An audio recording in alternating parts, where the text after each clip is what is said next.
So the Washington Post editorial board called it, quote, one of the most nauseating instances of corrupt government favoritism the United States has ever seen. It's a sad fact. In the era of Donald Trump, we have to get more specific than that.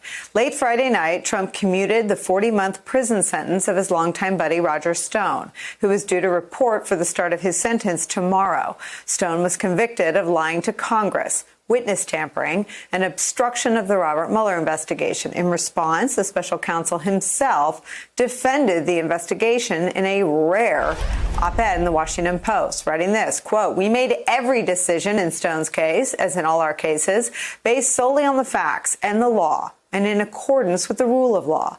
The women and men who conducted these investigations and prosecutions acted with the highest integrity. Claims to the contrary are false.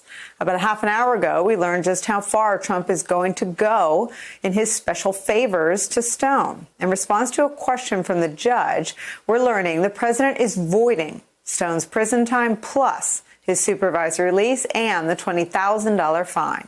Joining us now, former acting Solicitor General and MSNBC legal analyst Neil Katyal. As promised, Claire McCaskill still here. Neil.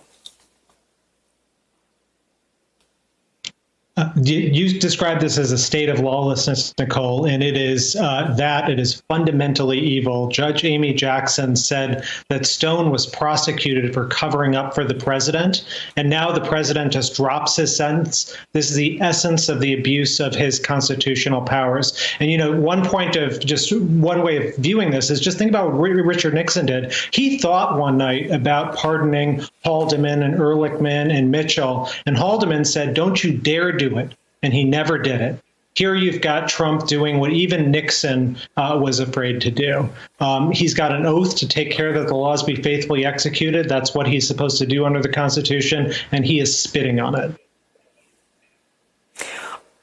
Take me through your theory on the why. Why is it so crucial to erase the Mueller investigation, the Mueller prosecutions, the Mueller guilty pleas, the Mueller sentences ahead of November, in your mind? Well, I'm not sure that he's trying to erase them, because if he was trying to erase them, he would have pardoned Stone. What he really did was give Stone a kind of half-hearted measure of dropping all the criminal consequences of the conviction. But he didn't even do that very competently, because he can now be Stone can be re-prosecuted. He can be prosecuted easily by the states, the New York, D.C., Florida, all places in which Stone's crimes occurred. And he indeed could be prosecuted by the Justice Department itself in another administration for other crimes, or he should be prosecuted now. But of course, you know, with Barr at the helm, we don't think that's likely. But the bottom line is it wasn't even a complete erasure, Nicole. Obviously, the president sometimes wants it to be, but here he didn't. He botched even that. Claire McCaskill, it's the death of outrage on the right that I've mourned for much of the last 4 years. The Access Hollywood tape, which was the beginning of Republicans looking away so quickly their necks almost snapped off. We now have what is such a clear and present threat to the rule of law. It was the Trumpiest of all attorneys general, Matt Whitaker, who approved the indictment against Roger Stone. On July 8th, Bill Barr said it was a righteous conviction and sentence. And that was after he meddled in the sentencing of Roger Stone and got it reduced from 9 years to the 40 months that Judge Jackson settled on. What does it say? That nobody leaves. Nobody quits. Nobody resigns.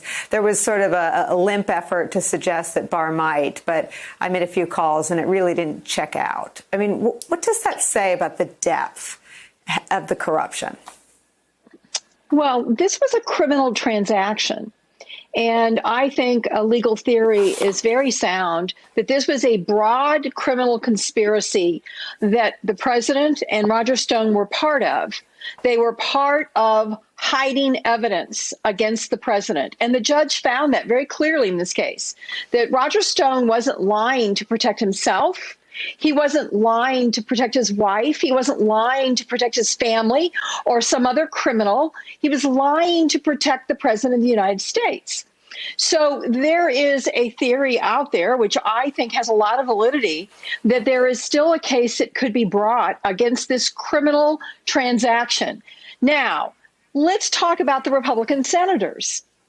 We have Barr saying it was a righteous prosecution and a fair sentence, even though 4 prosecutors quit over Barr's meddling in the sentence. But we have Republican senators that are saying nothing. This shows such a lack of respect for the voters, Nicole. Do they actually believe that the voters don't see what's happening here? Do they actually believe that voters don't realize that the disrespect with which they're being treated? The notion that Cory Gardner or Tom Tillis or Joni Ernst or Martha McSally or John Cornyn is too afraid to stand up and say, presidents can't commute sentences of people who are lying to protect them and threatening witnesses to protect them. This is not complicated. And I said over the weekend, and I believe it, I believe the Republicans will lose the Senate over this, and they deserve to.